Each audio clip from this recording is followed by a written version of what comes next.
Assalamualaikum warahmatullahi wabarakatuh. Selanjutnya, hari ini Bapak akan menjelaskan sebuah praktikum tentang postural drainase. Apa sih postural drainase?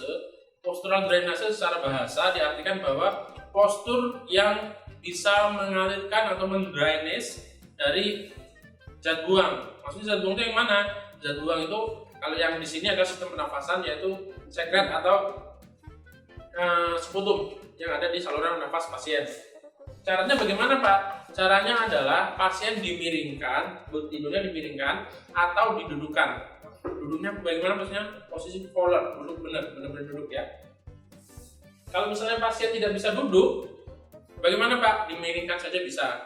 Kalau misalnya nggak bisa juga pakai bed. Nanti bisa kita naikkan bednya sampai pasien duduk, tapi jarang. Yang biasanya pasien suruh duduk aja gitu.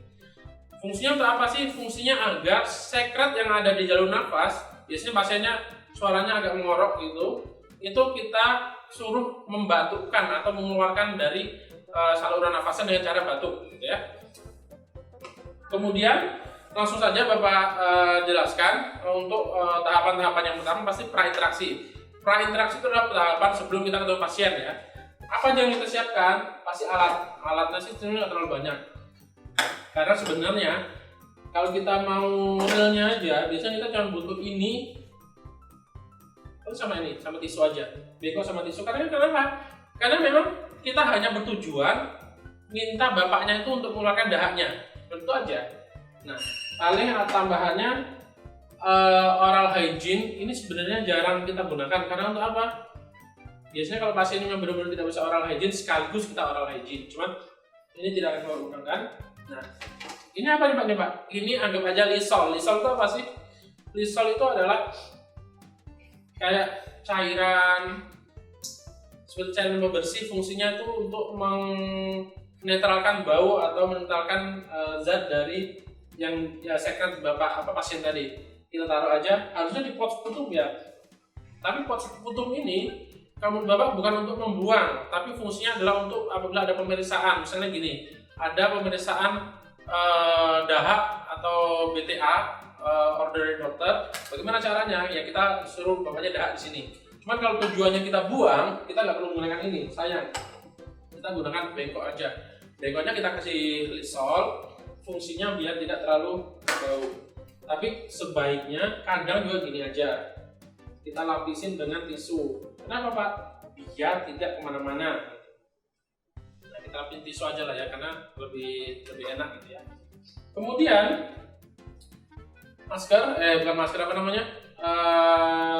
handscoon untuk menjaga aja. Handscoon itu fungsinya sebagai dua, untuk melindungi kita dan untuk melindungi pasien. Kemudian masker yang paling penting. Masker kenapa? Karena biasanya apalagi untuk saat ini ya, pasien dengan keluhan batuk dan berdahak itu biasanya ya kita jaga-jaga diri aja, siapa tahu dia pneumonia ataupun nanti TB baru atau mungkin yang lain. Itu masker. Setelah persiapan alat selesai, kemudian kita baru kontrak pasien. Kontrak pasien seperti biasa, tahap interaksi ya, kita persiapan pasien ya. Kita jelaskan ke pasien. Biasanya pasien tidur ya kalau kita dengar ngomong ya. Pak, Assalamualaikum Pak, kenalkan Pak, nama saya Joko Pak, saya perawat yang jaga pagi ini. Saya akan merawat Bapak dari pagi jam 8 sampai jam 2 nanti. Baiklah Pak, hari ini saya akan melakukan kita jangan terjelaskan postural drainase ya, karena kalau kita jelaskan postural drainase pasti pasiennya nggak tahu. Kita jelaskan bagaimana. Itu bahasa postural drainase, bahasa lainnya adalah bahasa clapping, tepuk di punggung, fungsinya agar kita dahaknya keluar. Kita jelaskannya nanti akan saya tepuk-tepuk punggung gitu. Maaf Pak, hari ini saya akan melakukan clapping. Clapping itu adalah nanti saya akan tepuk-tepuk punggung Bapak biar dahak yang ada di saluran nafas Bapak bisa keluar. Karena kayak saya dengar kayaknya Bapak agak sedikit terganggu dengan suara dengan dahaknya. Apakah Bapak bersedia? Kalau dia sudah bersedia, baiklah Pak, saya persiapkan dulu alat-alat dan tempatnya.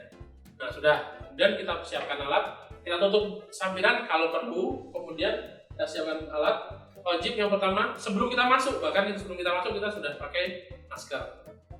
Oke, anggap saja Bapak sudah pakai masker ya, karena sebaiknya kita 24 jam selama kita di dekat pasien itu harus kita pakai masker terus. Oke, sudah selesai. Sekarang kita akan melakukan tindakannya. Baiklah, sekarang adalah tahap kerja. Tahap kerja itu adalah tindakan bagaimana kita mau clamping pasien tadi. Baiklah Pak, mohon maaf Pak, kita pastikan sudah pakai handscoon ya, karena nanti takutnya sobek lagi, jadi Bapak pakai handscoon. Mohon maaf Pak, apakah Bapak bisa duduk Pak? Kita dudukkan pasiennya. Duduk ya, duduk sempurna, collar. Kemudian kita suruh Bapaknya pegang bengkok tempat untuk tempat untuk Bapaknya membuang dahak tadi. Kita suruh pegang ya. Pegangnya kalau bisa dekat dengan mulut. Oke. Kalau bisa agak menunduk ke depan karena biar mudah, atau pada saat mengeluarkan dahaknya akan lebih mudah. Nah, kemudian kita siapkan tisu di sebelah Bapaknya. Kita sekarang lihat apakah ada indikasi mau untuk pemeriksaan lab atau tidak. Kalau ada, kita siapkan Bapaknya Pak. Nanti dahak pertama tolong dimasukkan ke sini Pak ya. Kalau enggak berarti kita nggak usah. Anggap aja ini tidak perlu ya, karena kita akan langsung membuang. Kita beri lisol tadi sudah, lisolnya dikit aja, yang ini nggak terlalu banyak. Nah selanjutnya tekniknya adalah kita menggunakan tangan kita. Bagaimana sih caranya? Kita bisa pegang bahunya, kemudian kita bisa ada lubang ya di tengah jari kita, di tengah telapak tangan kita ya. Fungsinya agar ada udara yang terjebak di sini. Jadi gini. Di seluruh lapang paru-paru. Fungsinya itu apa sih Pak? Fungsinya agar menggetarkan dari jalan nafas pasien agar dahak yang tadinya nempel itu mudah lepas gitu maksudnya. Tujuannya tuh itu aja. Nah. Pak, kalau ada rasa mau dahak silahkan dikeluarkan Pak ya. Itu tangan satu, bisa juga tangan dua. Kalau tangan dua, kita suruh Bapaknya suruh nahan, kita ginikan. Lebih cepat ya. Kita tetap agak kayak ada udara gitu, ada mana? Bukan gini ya, tapi gini. Kalau gini akan lebih sakit biasanya, tapi gini.